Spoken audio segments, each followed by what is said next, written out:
Após ter cantado os salmos com os discípulos, como testemunha, o Evangelho de São Mateus, capítulo 26, o Senhor saiu do cenáculo e dirigiu-se ao Monte das Oliveiras, iniciando assim um caminho visível da sua paixão. Não se tratava de um simples deslocamento, mas de um movimento deliberado de amor, pois aquele que ia sofrer conhecia perfeitamente tudo o que estava por acontecer.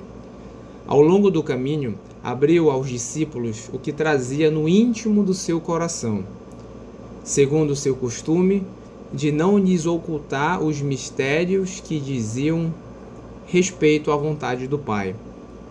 Disse-lhes então: todos vós vos escandalizareis de mim nesta noite. Evangelho de São Mateus, capítulo 26.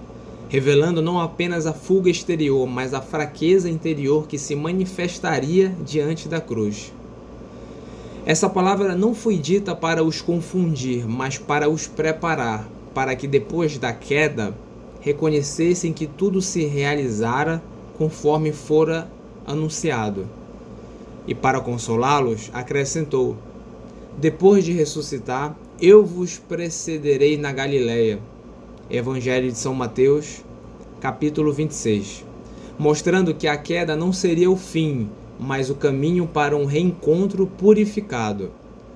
Assim, desde o início, a paixão já está envolvida pela promessa da ressurreição. Pedro, inflamado de amor, respondeu: ainda que todos se escandalizem de ti, eu jamais me escandalizarei. Revelando um amor sincero, mas ainda não purificado pela humildade. Cristo, porém, advertiu: antes que o galo cante 3 vezes, me negarás. Mateus capítulo 26. Mostrando que o amor humano sem a graça não se sustenta na provação. Segundo ainda o Evangelho de São Marcos, capítulo 14, especifica-se ainda que o galo cantaria 2 vezes, indicando a precisão com que Cristo conhecia os acontecimentos futuros. Pedro insiste, e os demais também, como atesta Marcos, capítulo 14, versículo 31, e todos diziam o mesmo. Assim todos prometem, mas todos cairão, e no entanto Cristo permanece. Conversando sobre essas coisas, desceram ao vale do Cédron, ou Cedron, lugar profundo e sombrio onde corria um córrego mencionado nas antigas escrituras, como está, por exemplo, escrito no segundo livro de Samuel, capítulo 15. E toda a terra chorava, e o rei atravessou o vale de Cedron, referindo-se à fuga de Davi. Davi, figura de Cristo, atravessa o vale na humilhação. Cristo, verdadeiro filho de Davi, atravessa o mesmo vale para se entregar. Aqui o Antigo Testamento encontra seu cumprimento no Novo Testamento. Do outro lado do vale situava-se o Getsêmani, lugar de oração habitual, como diz o Evangelho de São João, capítulo 18.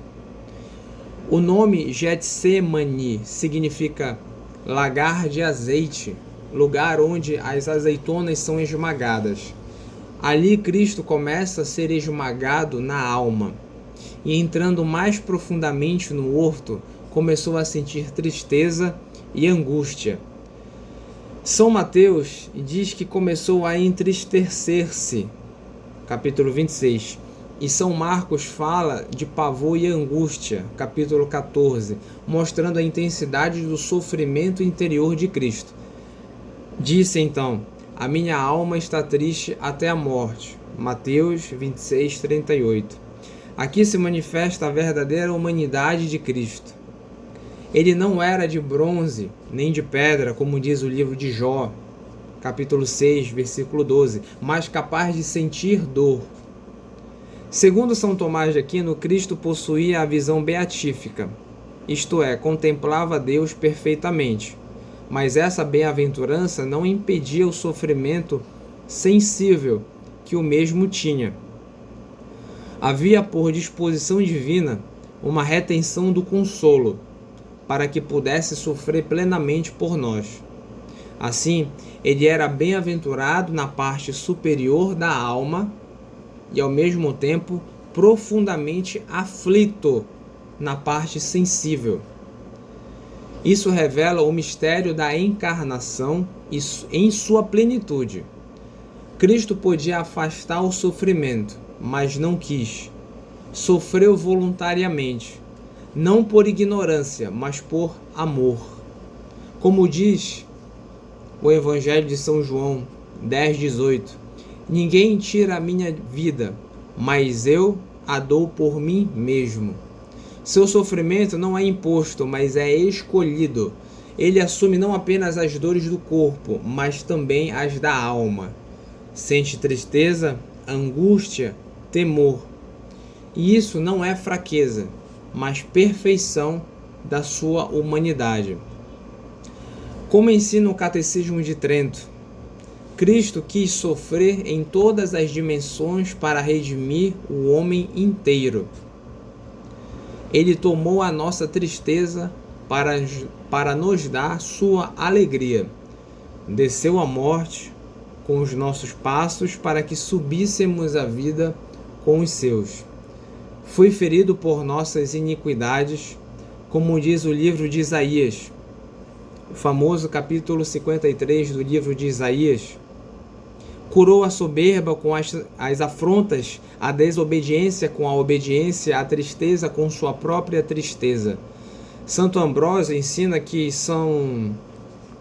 não são menos valentes os que sofrem na alma do que os que sofrem no corpo. Assim, a dor interior tem grande valor diante de Deus. Cristo quis sofrer na alma para consolar os que sofrem interiormente, para que ninguém pense que a tristeza afasta da graça. A tristeza não é pecado, é fraqueza da natureza, e Cristo assumiu essa fraqueza.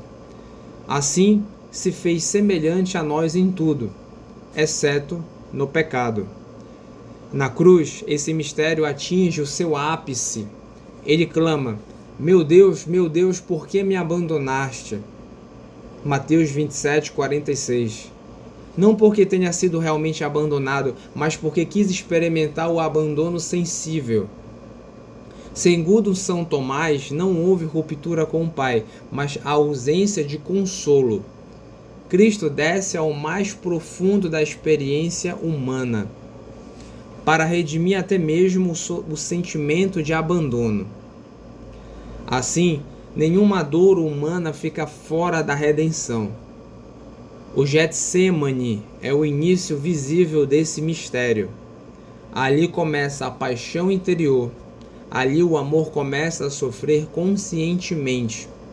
Ali o Filho se entrega totalmente. E ali convida o homem a vigiar com ele. Vigiai e orai. Lucas 22:40. Mas os discípulos dormem. E assim se revela a fraqueza humana diante do mistério divino. Cristo, porém, permanece fiel e segue até o fim.